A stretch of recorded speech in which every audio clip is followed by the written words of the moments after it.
parents, guardians, sponsors, and teachers, including principals who are anxiously waiting to receive their results.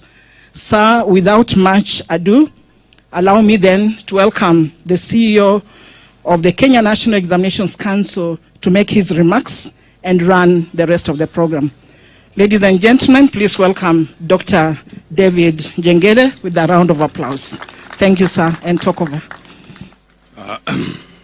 Thank you very much, Imelda, the Cabinet Secretary, Ministry of Education, the Principal Secretary, State Department for Basic Education, the Principal Secretary, State Department for Higher Education, the representatives of the Ministry of Interior, National Police Service, DCI, the chairperson of the Kenya National Examinations Council board, council members, fellow CEOs, representatives of the associations Kcse, KNEC, and Kenya Private Schools Association, staff from the Kenya National Examinations Council, members of the Fourth Estate, all invited guests, ladies and gentlemen, good morning. On behalf of the management of the Kenya National Examinations Council, I take this opportunity to welcome you all to this ceremony, which marks the release of the 2024 Kcse examination results. As Imelda has said, it is worth noting that the candidates whose results we are releasing today sat their KCPE examination in March 2021, being the first cohort whose examination calendar was disrupted by COVID-19. We therefore commend them for their resilience this far. A total of 512,000 candidates registered for the Kcse examination, recording an increase of 7.19%.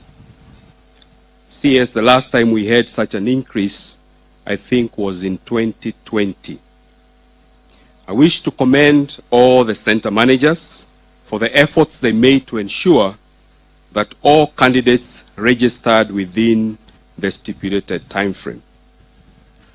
Assessment of the candidates started in January of 2024 with projects for agriculture, art and design, woodwork, metalwork, building construction, and computer studies.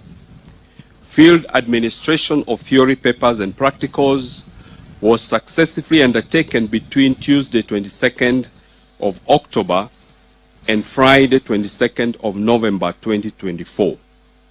During this period, 10,754 examination centers that had registered candidates were served from 610 distribution centers across the country. Double collection of first and second session papers was successful, and this helped to eliminate the challenge of early exposure that a few centers used to engage in. So I wish to commend Kcse for having supported us in this innovation, because CS, I can confirm to you that last year and this year, we didn't have a single case of early exposure of the second session paper. This innovation also necessitated a change in the timetable to have one session administered in the morning and the second session administered in the afternoon. This allowed the candidates adequate time between the two sessions, unlike in the past when they only had 1 hour between the two sessions. A total of 125,000 contracted professionals were engaged in the field administration process. They included officers from the Ministry of Education, Teachers Service Commission, and security officers, center managers, supervisors, invigilators, and drivers. Allow me, CS, to thank this team for dedicating their time and sacrificing, sometimes in situations that were very challenging, especially when we had rains. Thereafter, the Council engaged 30,370 examiners for the marking of the examination papers in 40 marking centers. I applaud all the examiners for their professionalism and commitment. CS, allow me to shift focus to the 2025 examination and assessment cycle. This year, KNEC will administer Kcse to the third cohort of the competency-based education and the Kenya Junior Secondary Education Assessment to the first cohort that has just joined grade 9. We will also administer the Kenya Pre-Vocational Level Education Assessment to an estimated 5,306 candidates with special needs who are following the stage-based pathway of the competency-based education. In readiness for the Kenya Junior Secondary Education Assessment, KNEC undertook a pilot in July 2024 by administering the assessment to learners in 235 schools sampled from all the 47 counties. The pilot findings were used to develop the assessment blueprint that will be used for this level. I wish to inform everyone that KNEC has developed and uploaded sample papers for the Kenya Junior School Education Assessment, and they are available on the KNEC CBA portal. These papers, CS, I wish to reiterate, they are free because we know that there are enterprising Kenyans who will attempt to download them and start selling to schools. These papers are free. KNEC will also be sending an online questionnaire to the candidates of the Kenya Junior School Education Assessment through their schools to elicit feedback on their interests and personality, which will form part of the crucial information that the Ministry of Education will use to guide in their placement in senior schools in 2026. KNEC will commence registration of the 2025 Kcse candidates on the 27th of January 2025, while registration of Kenya Junior School Education Assessment and Kcse will start on 17th of February. I wish to appeal to all center managers to ensure that all candidates are registered accurately.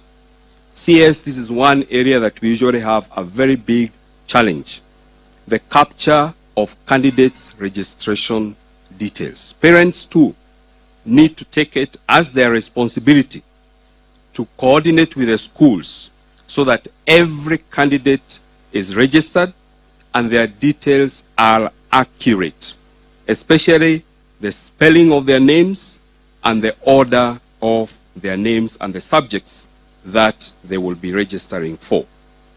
Further, I wish to remind the public that the last Kcse examination will be administered in 2027.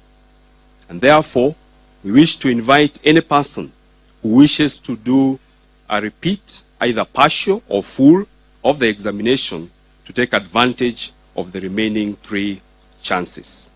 At this point, allow me to invite the chair of the Teacher Service Commission to come and make his remarks, and thereafter invite the chair of the KNEC Council, Professor Nyabundi. Thank you.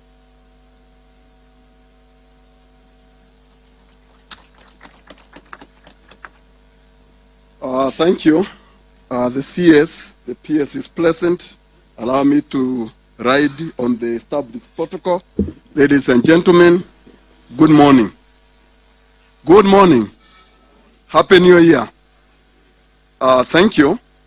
Let me start by saying it's an honor to start before you to mark this significant occasion, the release of 2024 Kenya Certificate of Secondary Education results.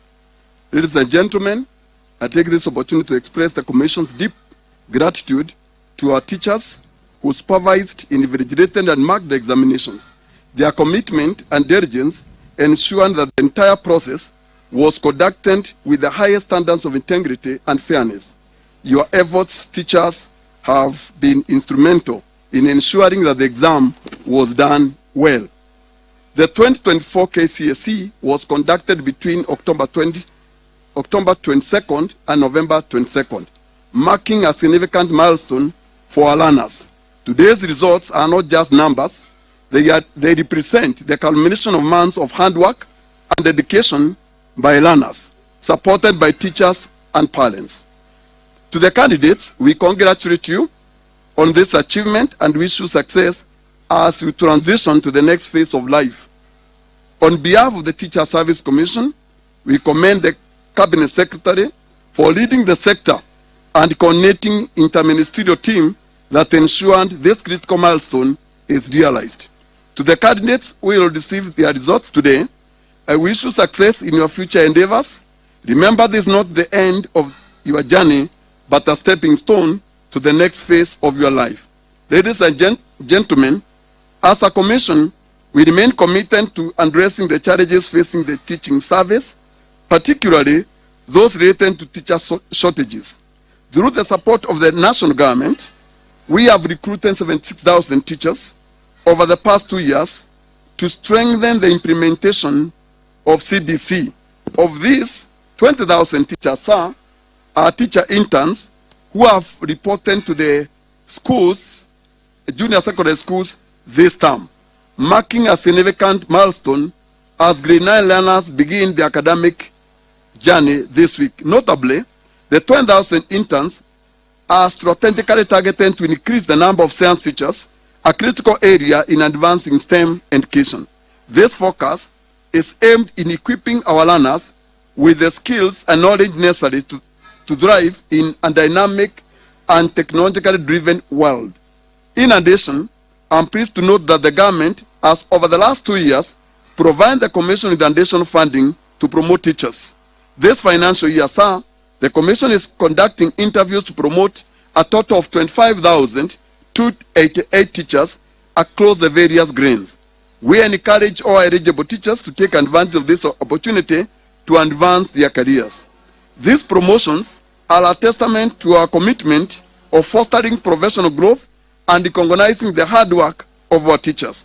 Allow me to say that in total, from last year to this year, we have promoted 59,792 teachers. Ladies and gentlemen, the Commission also continues to prioritize capacity building of our teachers and development. To date, we have already done 292 primary school teachers retouring, as well as an additional 60,000 junior secondary school teachers were trained to support the junior secondary schools. Sir, these programs ensure that our teachers are equipped with the skills to effectively implement the CBC and meet the diverse needs of our learners. These efforts underscores our commitment to ensuring that the learners in public schools receive quality education. Ladies and gentlemen, as I conclude, I wish to reiterate the Commission's gratitude to all the teachers for their invaluable contributions, not just in preparing candidates for examinations, but also in nurturing and shaping the future of our nation. Your dedication inspires us to continue working hard, support you, and enhance the education sector. Together, let us try to provide every learner in Kenya with the quality education they deserve. God bless you. God bless Kenya. Thank you. Welcome, please. Let me welcome the chair of KNEC. Please, let's bring our hands together to welcome the chair to make his remarks.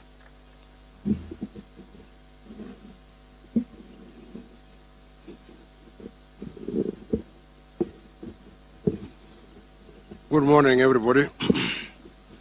The Cabinet Secretary, Minister of Education, Mr. Julius Ogamba, the Principal Secretary, State Department of Basic Education, Dr. Bailey Okipsang, the Principal Secretary,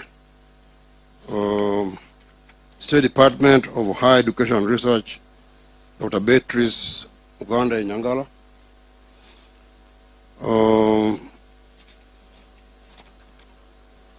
council members of NEC present, CEOs of other government agencies, directors from the Ministry of Education, TSC directors, center managers present, representatives from security agencies and other ministries, representatives from religious education boards, staff of the Kenya National Examination Council, members of the press present, all invited guests.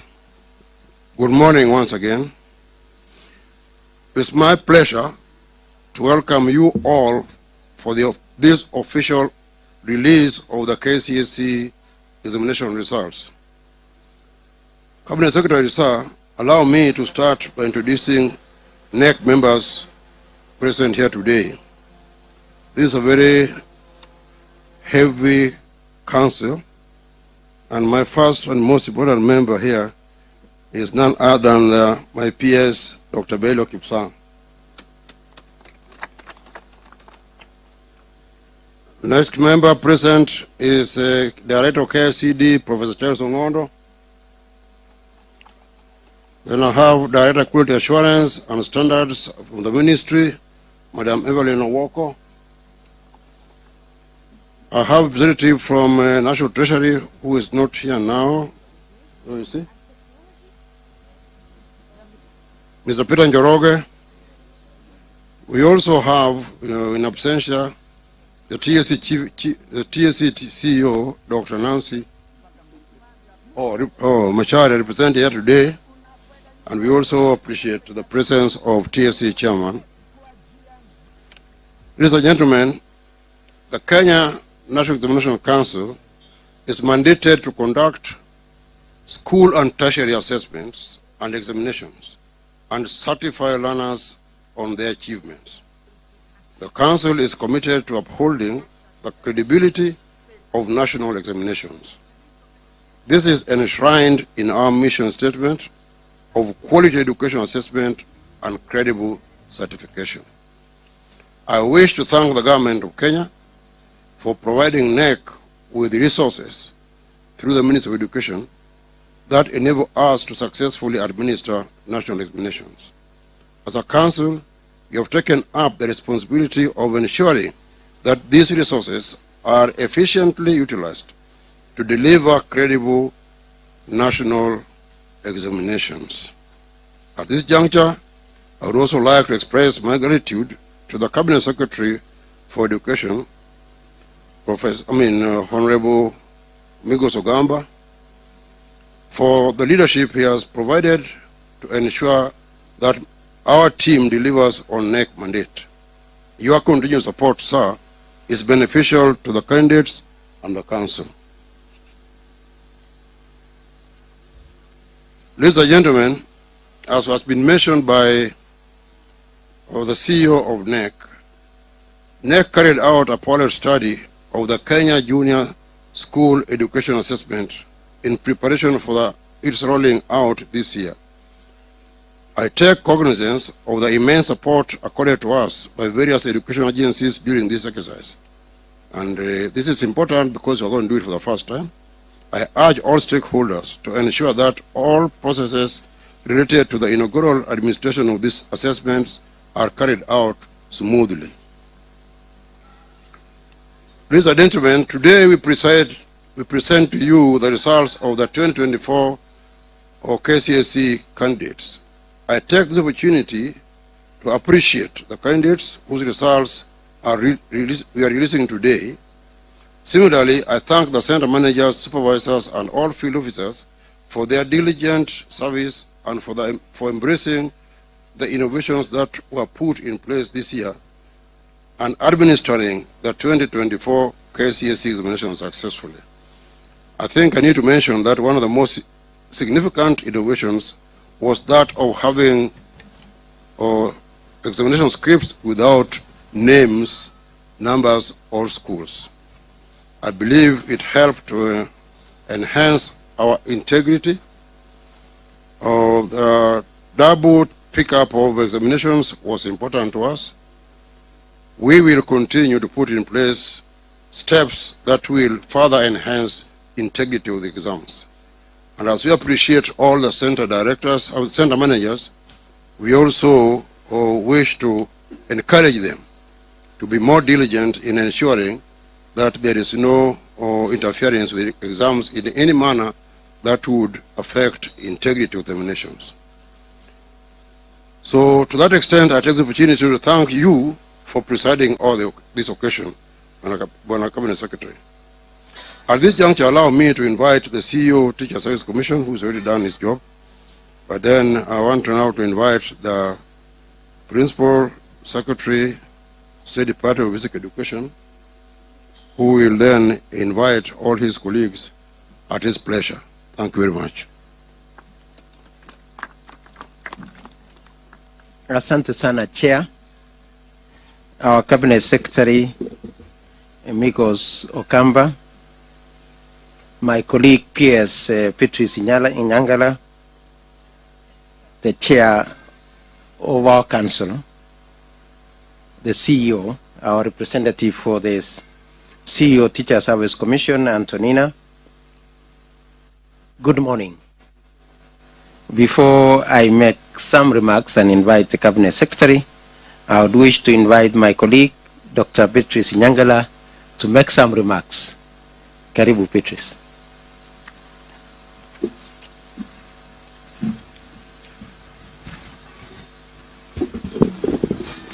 Our Cabinet Secretary for Education, Honorable Julius Ogamba, my colleague PS, Dr. Belio Kipsang, the Chairperson of the Kenya National Examination Council, Professor Julius Nyabudi, the Chairperson of the Teacher Service Commission, Dr. Jamlek Mturi, the CEO of KNEC, Dr. David Jangere, KNEC Council members, senior officers from KNEC, the Ministry, and the Teacher Service Commission, members of the Fourth Estate, distinguished guests, ladies and gentlemen, good morning. It is my pleasure to reflect on the significance of this moment, and I invite all of us not just to think about the results, but to think about the skills that collectively our lecturers, our teachers and mentors have helped to mold our students. The communication, the collaboration, critical thinking and creativity, because these are the skills that are going to define who they become in life. And most importantly, it is our responsibility to think about the hidden curriculum, that which is not examined. How are we, as members of the public, affecting our students to mold their character? That said, I'm very excited to welcome the candidates who have managed to sit for these exams to the next level of education, whether they choose to go to the colleges, to the TVETs, or the universities. We are ready and prepared to help them realize their full potential so that they can make a great contribution in shaping our country. I thank you all.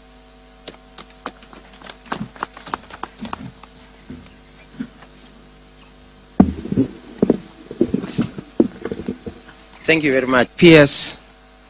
Once again, I would want to take this opportunity to thank all of us, thank God for the successful completion of last year's Kcse examinations administration cycle, as our Cabinet Secretary today releases these results this time in January 2025. I would want to also thank all of us and the patience that we have had in ensuring that our children receive that which they labored for the last 4 years. And again, the calendar of education that has just ended has been quite successful, as the ministry was able to go and deliver upon a number of targets that we set out for ourselves. Notwithstanding that, yes, there were some challenges that we also had to surmount. And some of the deliverables that we were able to deliver on in this particular year were among them the construction of the junior school classrooms. And at this juncture, I want to thank our heads of institution, our head teachers in our junior school for ensuring that the resources that we placed on them, they were able to optimize on it, and that we were able to therefore achieve our objective of ensuring that our children had classrooms. Again, we would want to also mention that we were able to distribute the necessary books, revamping our ICT infrastructure, engaging with our teachers' colleges to ensure that they also have the necessary facilities as they train our future teachers, among a few others.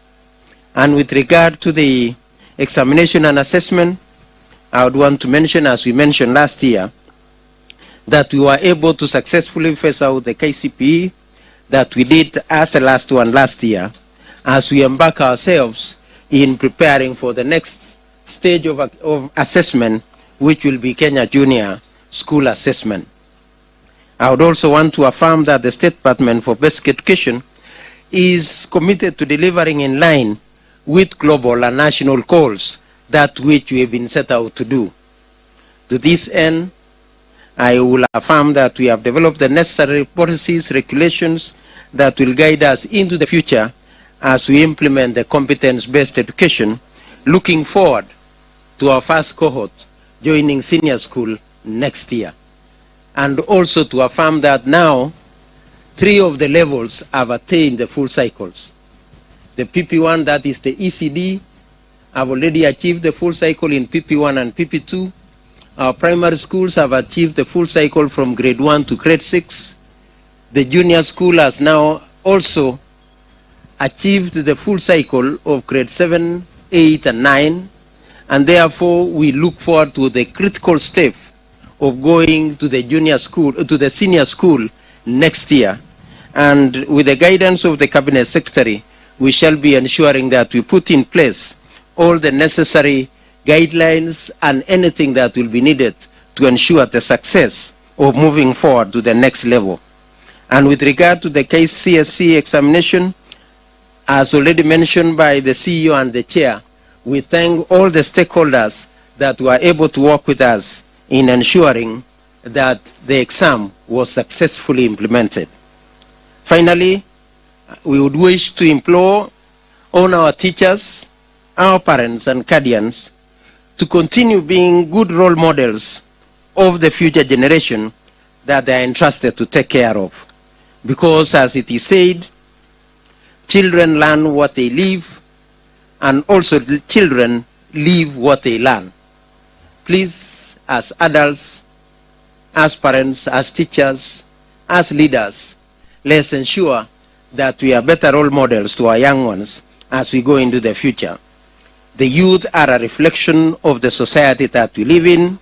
We must all therefore put concerted efforts in instilling good morals and discipline in our learners, in our children, to ensure that we have a better future as a country. Ladies and gentlemen, without taking my time, I know Kenyans are waiting anxiously for these results. It is my humble duty to now invite the Cabinet Secretary to make his remarks and thereafter release the results for the 2024 cohort of KCSE. Karibu sir. Thank you. Thank you, PS. Please be seated.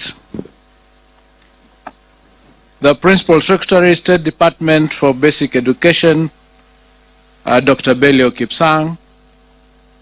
The Principal Secretary, Department of Higher Education and Research, Dr. Beatrice Nyangala. The Chairperson, Kenya National Examination Council, Professor Julius Nyabundi. Chairperson, Teacher Service Commission, Mr. Jamlek Muturi.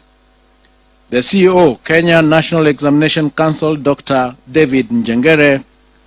The KNEC Council members present, the senior government officials from the Ministry of Education, Ministry of Interior, and all other government ministries present, representatives of education-related unions and associations, members of the press, ladies and gentlemen, good morning. For the first time, in more than 30 years, I stand here today to speak about a secondary school subsector which henceforth faces a massive transformation arising from the first implementation of the competency-based education.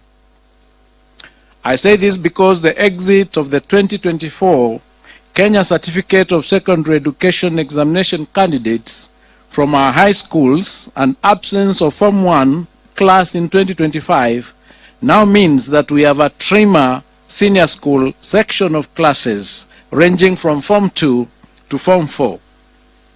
In sync with these changes, our first cohort of CBE learners who joined grade 9 this year will be transitioning to grade 10 in 2026, calling for an urgent and formidable measure to ensure our senior schools are ready for the CBC pioneers. With the release of the 2024 Kcse results today, we have started a gradual phase-out of an examination that has been offered for 35 years, with the last one expected to be held in 2027. I therefore wish to immensely thank all our education sector stakeholders who have year after year put their best foot forward to ensure they adequately prepare our Kcse candidates to administer the annual examinations ever so successfully and smoothly. Today, we are releasing the 2024 Kcse examination results for the 962,512 candidates, all of whom we have cleared to join various higher learning institutions to pursue careers of their choice. For in our education system, we have created space for all our Kcse graduates, irrespective of their grades, in line with our government mantra of leaving no one behind. With immense gratitude, I register my appreciation to His Excellency the President, Dr. William Ruto, for entrusting and fully supporting our team to implement critical reforms in the education sector. Given that the education sector impacts each household at an individual level, I have promised to meticulously lead the sector in the rollout of the reforms proposed under the Presidential Working Party on Education Reform with precision and success.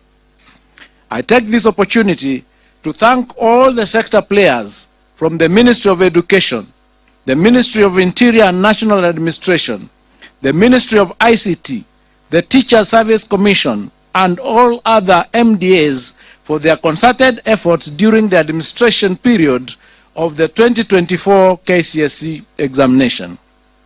Further, I wish to thank all center managers, supervisors, and invigilators who participated in the conduct of the 2024 Kcse examination, and especially for upholding the integrity of our education system.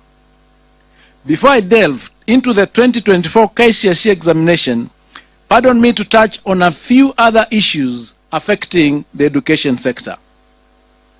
The start of the 2025 academic calendar year on Monday, January 6, 2025, marked an incredible watershed in our sustained implementation of CBC. As a government, I am proud to announce that we surmounted the expected challenges in efforts to place all the 2024 grade 8 learners in classrooms at grade 9.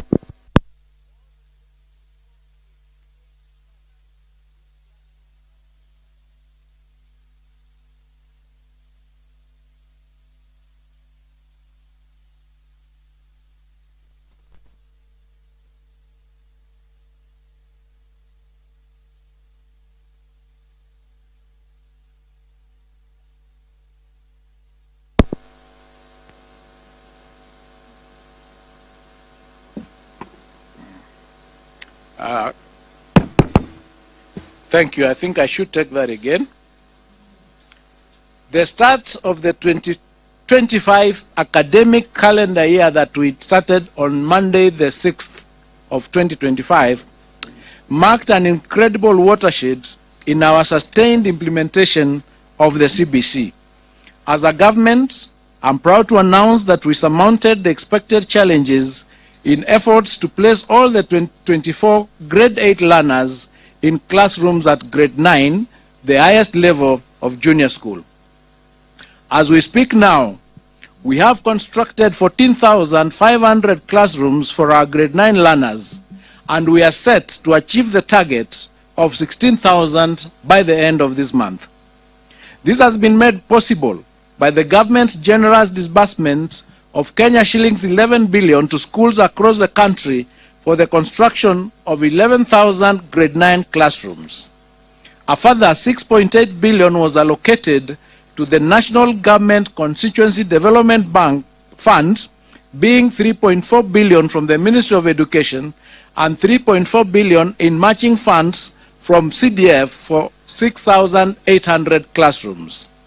Further, the 18 constituencies in Nairobi have been allocated a total of 1 billion Kenya shillings for infrastructure development through the National Government Constituency Development Fund. I wish to most sincerely thank all our members of Parliament for their outstanding cooperation and efforts in the construction of the classrooms for junior school. Additionally, the ministry will construct a further 7,290 classrooms to address the increased enrollment to ensure smooth transition for the cohort. The ministry has also procured 9,926,618 textbooks for grade 9, which have been distributed to schools, with the exercise expected to be completed by the end of this month. I have directed the Kenya Institute of Curriculum Development to work robustly and ensure that all required textbooks and other instruction materials are available for use by our learners. Having successfully transitioned to the highest level in junior school, our focus will now shift to starting off senior school in January 2026. Under the senior school, we are expected to mount 3 pathways for our learners. These are the STEM pathway, the social sciences pathway, and the arts and sports pathway. As part of our preparations, we have already worked on guidelines for the transition and placement of learners to grade 10. To ensure that all key players have taken part in the formulation of the guidelines, we will be subjecting the draft documents to a stakeholder validation exercise from February 2025. The Ministry of Education has noted with great concern a disturbing situation where some senior schools are returning to the banned practice of charging levies. I wish to put it on record that the government will not condone the practice and will take stern action against school administrators who are found to be levying extra charges on parents. I must emphasize that the fees charged in our secondary schools remain the same as was the case in 2024. As promised last week, the Ministry of Education is liaising with the National Treasury to ensure that 48 billion Kenya shillings capitation grants for our primary, junior and secondary schools levels for Term 1, 2025 are disbursed using the data captured under our National Education Management Information System. I wish to state that the government has kept enhancing measures aimed at ensuring high levels of efficiency and effectiveness in the administration of national examinations.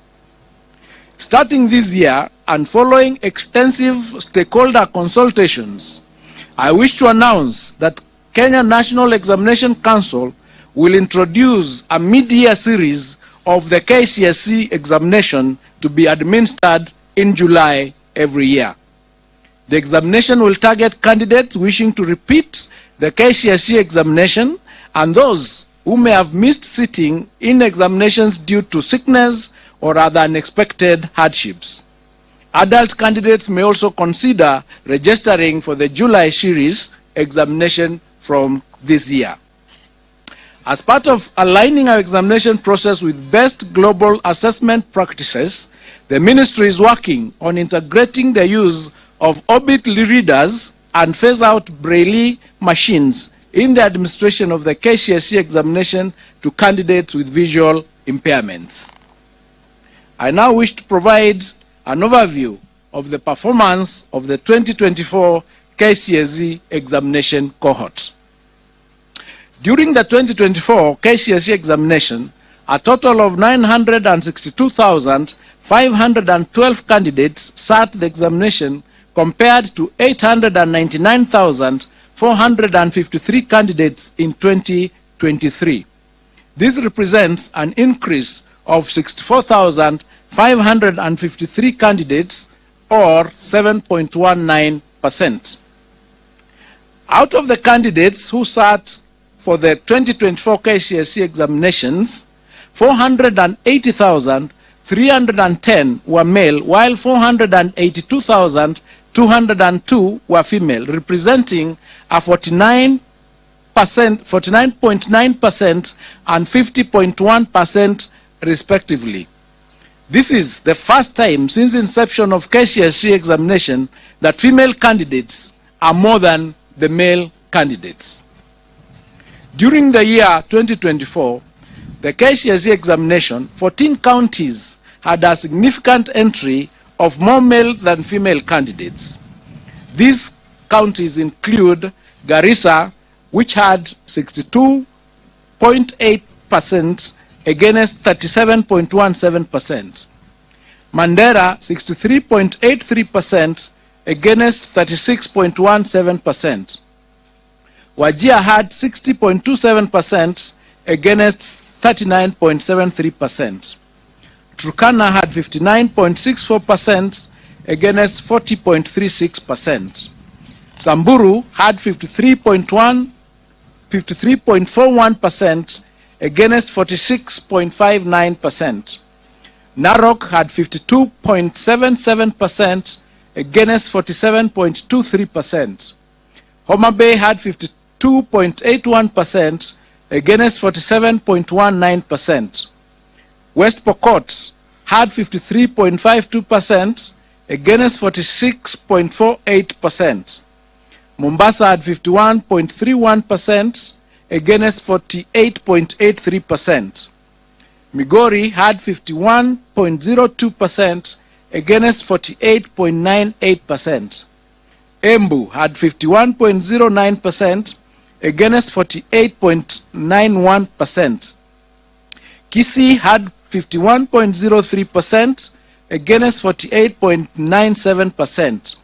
Nyamira had 51.39% against 48.61%, and Baringo had 51.67% against 48.69%. On the other hand, 14 counties had significant entry more female than male candidates as follows. Vihiga had 55.15% against 44.85%. Elgeyo Marakwet had 53.76% against 46.24%. Kirinyaga had 51.46% against 48.54%. Meru had 51.69% against 48.31%. Kiambu had 52.78% against 47.22%. Nairobi had 52.41% against 47.59%. Kisumu had 52.39% against 47.61%. Kitui had 51.14% against 48.86%. Taita Taveta had 51.45% against 48.55%. Kwale had 53.31% against 46.69%. Isiolo had 52.11% against 47.89%. Tharaka Nithi had 52.06% against 47.94%. Kakamega had 51.80% against 48.20%, and Washingishu had 51.06% against 48.94%. The number of candidates aged between 16 and below increased from 16,000 2,540, which is 1.776% in 2023, to 20,546, which is 2.129% in 2024.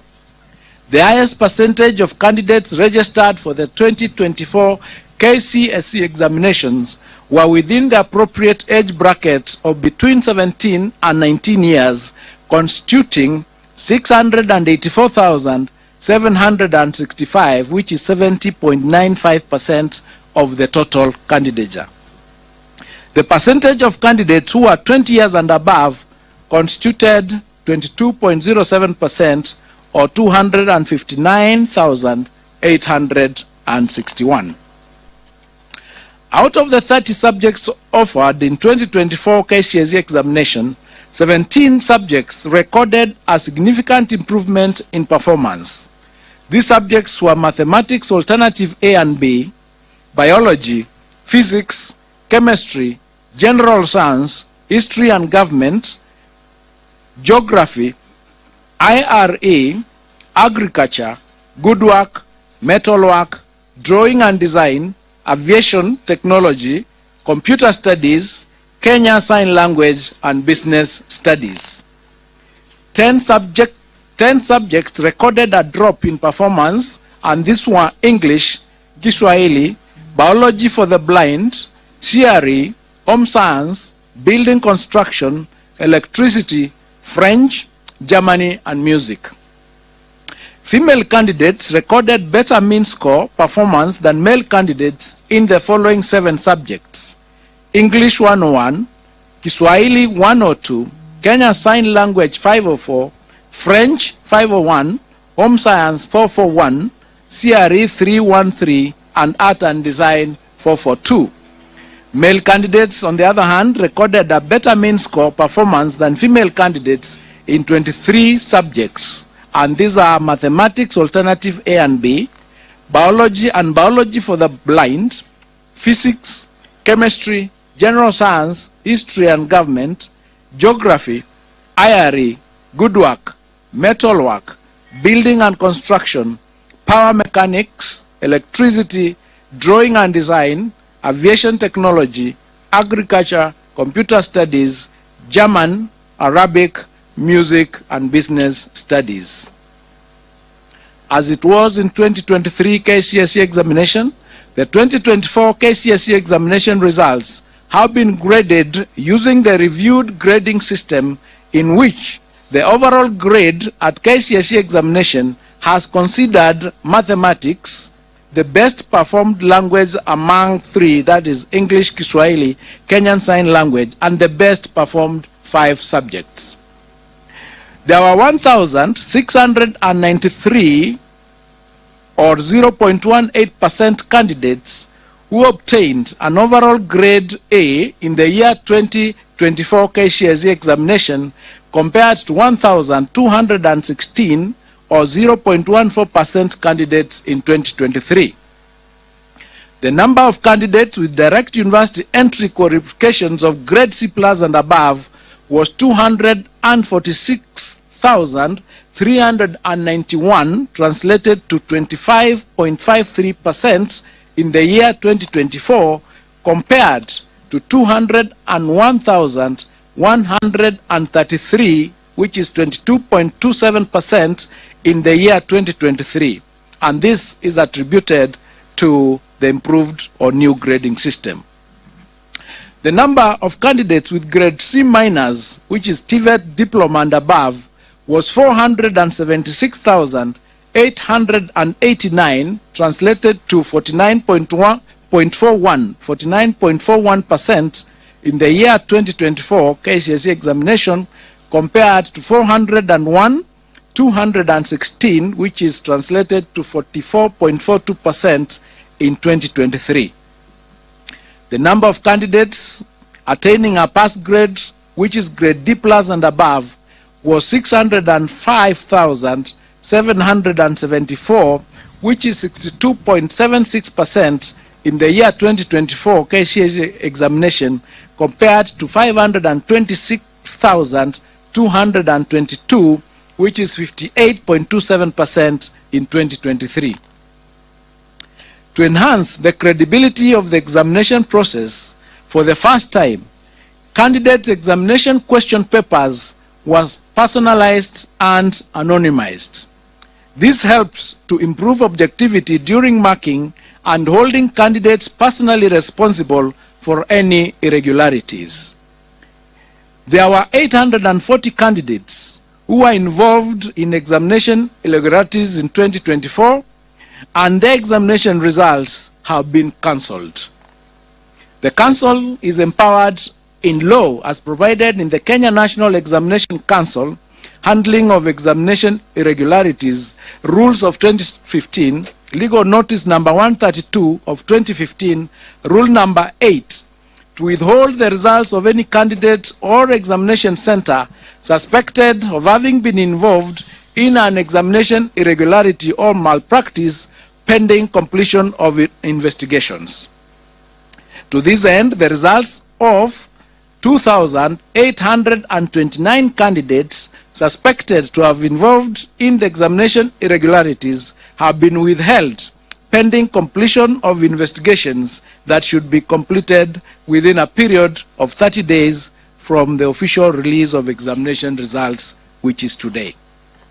It is unfortunate that a few contracted professionals and teachers are still insistent on ruining the future of our learners by subjecting them to examination malpractices. 91 contracted professionals were reported to have been involved in aiding examination malpractices.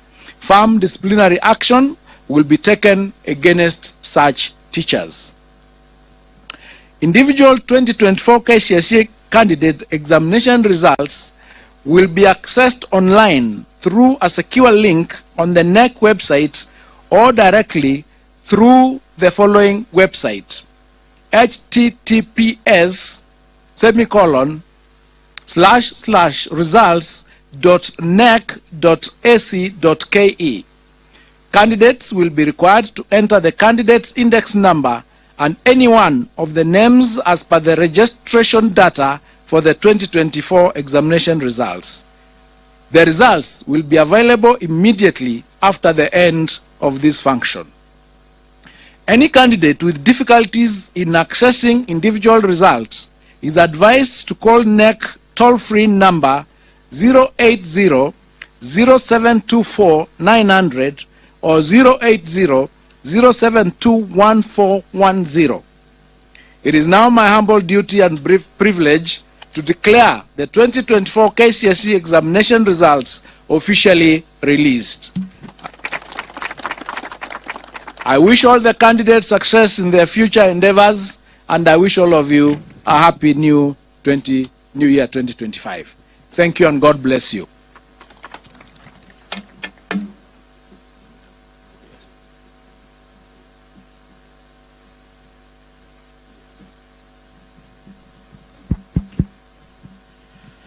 We will request that the results are officially now handed over by the CEO to the chairman, Professor Nyabudi. Then the chairman will then hand over to the PS. And of course, you can see the PS higher, handing over also and ready to receive to the CS. Can we put our hands together to appreciate that gesture? Thank you very much. And now we are ready to transition the learners to their next phase of life.